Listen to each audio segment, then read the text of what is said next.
The most favorite hospital talk in Indonesia. Assalamualaikum warahmatullahi wabarakatuh. Halo Sobat Healthy, selamat datang di Hospitalk, the most favorite hospital talk in Indonesia. Selamat siang, saya dengan Dr. Desi. Bertemu lagi kita di program Hospital. Hari ini kita akan berbincang santai mengenai topik yang sangat menarik, yaitu mengenai tuberkulosis. Tentunya saya tidak sendiri, saya ditemani oleh narasumber yang ahli di bidangnya. Beliau adalah seorang dokter spesialis penyakit dalam di RSUD Kebayoran Lama. Selamat siang Dr. Anggelia Stefani. Selamat siang. Sehat dokter? Sehat. Ya. Terima kasih dokter atas waktunya. Hari ini bergabung dengan Sobat Healthies, kita akan berbincang mengenai tuberkulosis ya dok ya. Ya. Yang seperti yang diketahui saat ini Indonesia masih menempati urutan kedua dok untuk penyakit tuberkulosis di dunia. Kemudian juga dari Kementerian Kesehatan saat ini masih dengan programnya yaitu Indonesia bebas tuberkulosis di tahun 2030. Dokter Fani bisa bercerita dengan Sobat Healthies tentang apa itu sebenarnya tuberkulosis dok? Ya. Terima kasih Dr. Desi sambutannya. Memang penyakit tuberkulosis ini masih sangat mengkhawatirkan ya. Bahkan setelah pandemi COVID melanda, menyebabkan kehebohan di dunia ya dengan banyak sekali korban. Ya, tapi ada satu penyakit ini tidak bisa kita lupakan karena tetap setelah pandemi selesai pun ternyata tuberkulosis ini kembali menjadi harus kembali menjadi perhatian kita ya, dari sejak jauh sebelum pandemi dan setelah pandemi seperti sekarang merupakan suatu penyakit menular yang sangat mengkhawatirkan dan tentu saja sebenarnya mengancam kehidupan ya dok. Ya. Jadi tuberkulosis ini disebabkan suatu kuman yang disebut Mycobacterium tuberculosis, menyebarnya melalui pernafasan, ya masuk melalui pernafasan, tapi sebenarnya bisa mengganggu banyak organ, jadi bukan hanya paru-paru. Ya. Mungkin nanti kita sebentar lebih jauh. Berarti memang agak mirip COVID ya dok ya. Kalau COVID itu kan virus ya, kalau ini kuman bakteri ya dok ya. Oke. Kalau untuk gejalanya sendiri itu seperti apa ya dok ya?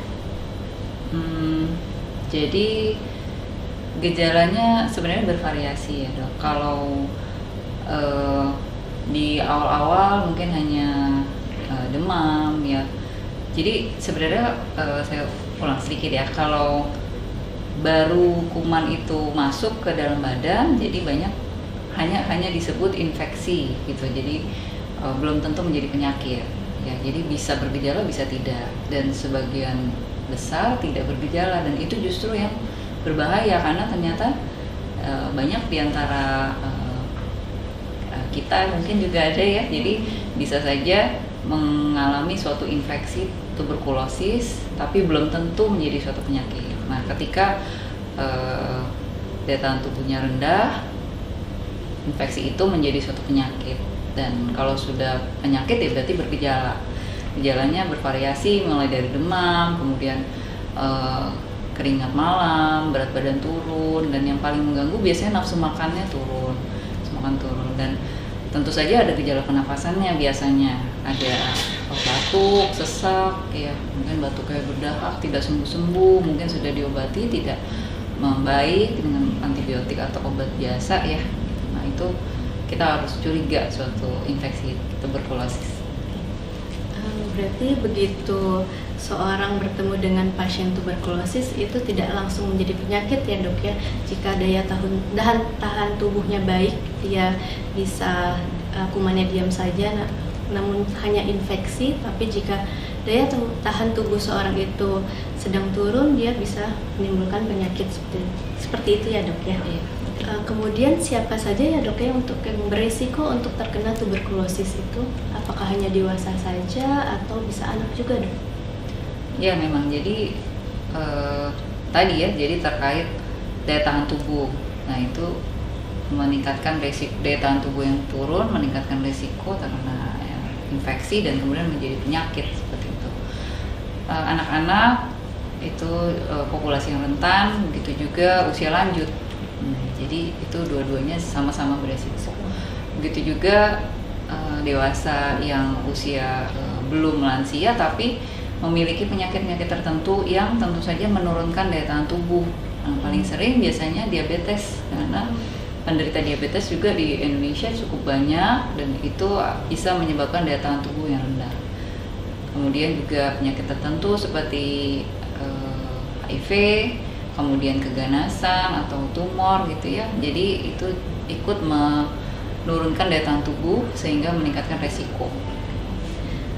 Berarti semua umur bisa terkena ya dok ya untuk penyakit tuberkulosis ini. Kalau untuk pengobatannya sendiri, apakah ada obat khusus dok untuk penyakit tuberkulosis ini dan apa bisa disembuhkan dok? Ya, untungnya sudah banyak obat-obat yang ditemukan dan bisa mengobati tuberkulosis ini ya. Karena ini suatu infeksi, jadi tentu saja kita berikan antibiotik. Jadi golongan antibiotik.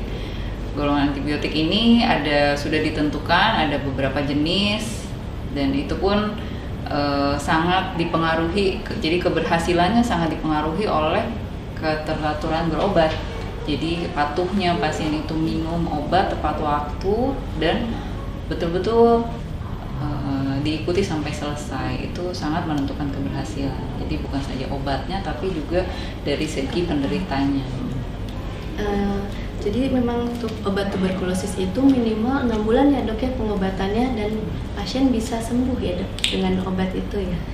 Asalkan tadi ya dok obatnya diminum teratur, waktunya dan selama 6 bulan itu tidak putus ya dok.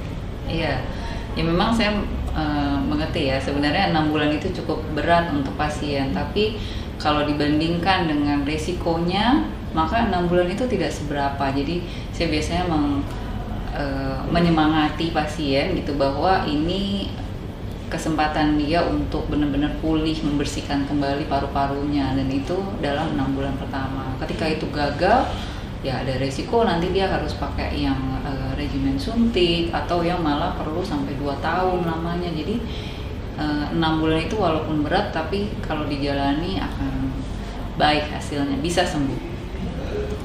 Selanjutnya dok, misalnya pasien sudah menjalani pengobatan 6 bulan dan dinyatakan sembuh, apakah bisa dok suatu saat pasien tersebut terkena infeksi kembali tuberkulosis? Ya sayangnya karena ini suatu infeksi yang kita tidak bisa menimbulkan kekebalan alami gitu ya. Jadi ketika sudah terinfeksi harus ditangani sampai selesai, dinyatakan sembuh. Tapi ketika terjadi faktor resiko lagi, misalnya dia kontak erat dengan pasien tuberkulosis lainnya atau tinggal dalam serumah gitu ya, jadi bisa terjadi kembali. Apalagi kalau daya tahan tubuhnya juga sedang kondisinya menurun. Gitu ya dok ya, jadi memang bisa terinfeksi kembali ya dok ya. Oh ya dok, kebetulan kan ini sedang di bulan Ramadan ya dok ya. Apakah ada waktu khusus untuk cara pasien meminum obat saat di bulan Ramadan ini dok? Iya, memang kita harus mengakali waktu minum obatnya ya, karena biasanya kan sebelum sarapan gitu dalam kondisi perut kosong. Nah prinsipnya sebenarnya sama saja. Kalau mau pagi tetap diminum pagi hari, berarti sebelum sahur. Sebelum sahur, dan pasien harus diingatkan untuk bangun lebih awal tentunya, karena sebelum makan gitu ya, misalnya 1 jam sebelumnya dia sudah harus meminum obat, kemudian menunggu sekitar setengah jam minimal ya, kalau bisa 1 jam itu baru kemudian makan sahur. Jadi pasien harus diingatkan untuk bangun lebih awal, karena kalau akhirnya mepet atau dia sering bangunnya mepet gitu ya, jadi otomatis tidak bisa ketika sahur. Nah, alternatifnya adalah waktu buka, sesudah makan besar terutama. Jadi buka dulu, kemudian makan besar, kemudian menunggu, dikosongkan dulu perutnya, misalnya dia tinggal untuk tarawih gitu, 1 jam 1 sampai 2 jam, kemudian baru boleh mengkonsumsi obat. Jadi tetap diminum ya dok ya, walaupun bulan Ramadan juga untuk obatnya ya. Tadi kan kita membicarakan tentang pengobatannya ya dok ya. Sebenarnya ada nggak sih dok cara untuk mencegah supaya seseorang itu tidak terkena tuberkulosis dok? Ya, pencegahannya sebenarnya sama seperti penyakit infeksi menular, penyakit infeksi atau penyakit menular lainnya ya. Jadi pola hidup yang bersih, sehat, yang tadi meningkatkan daya tahan tubuhnya, misalnya dengan makan makanan teratur, yang bervitamin, bergizi gitu, itu daya tahan tubuhnya. Kemudian dari segi pencegahan penularan, tentu saja menjaga kebersihan tangan, kemudian memakai masker ya, karena prinsipnya jangan sampai kuman itu masuk, karena ketika sudah masuk ya kita hanya bisa mengandalkan daya tahan tubuhnya. Wah, menarik sekali ya dok perbincangan kita hari ini tentang tuberkulosis. Sebenarnya masih banyak dok yang saya ingin tanyakan, namun sayangnya waktu kita terbatas dok. Mungkin sebelum kita akhiri ada closing statement dari Dr. Anggelia mengenai tuberkulosis dok kepada Sobat Healthies. Ya, terima kasih Dr. Desi. Sebenarnya dengan diadakan podcast ini diharapkan lebih banyak pasien atau bahkan ya teman-teman rekan-rekan sekalian yang mudah-mudahan masih sehat ya, tidak sampai terinfeksi seperti itu. Karena intinya tuberkulosis ini merupakan suatu penyakit yang berbahaya, yang masih sangat tinggi angkanya, tadi nomor 2 ya di dunia, sehingga pencegahan adalah penting. Tadi menjaga kebersihan, menjaga daya tahan tubuh, mencegah penularan dengan menggunakan masker, baik orang-orang yang sudah sakit, sedang batuk-batuk, atau yang masih sehat.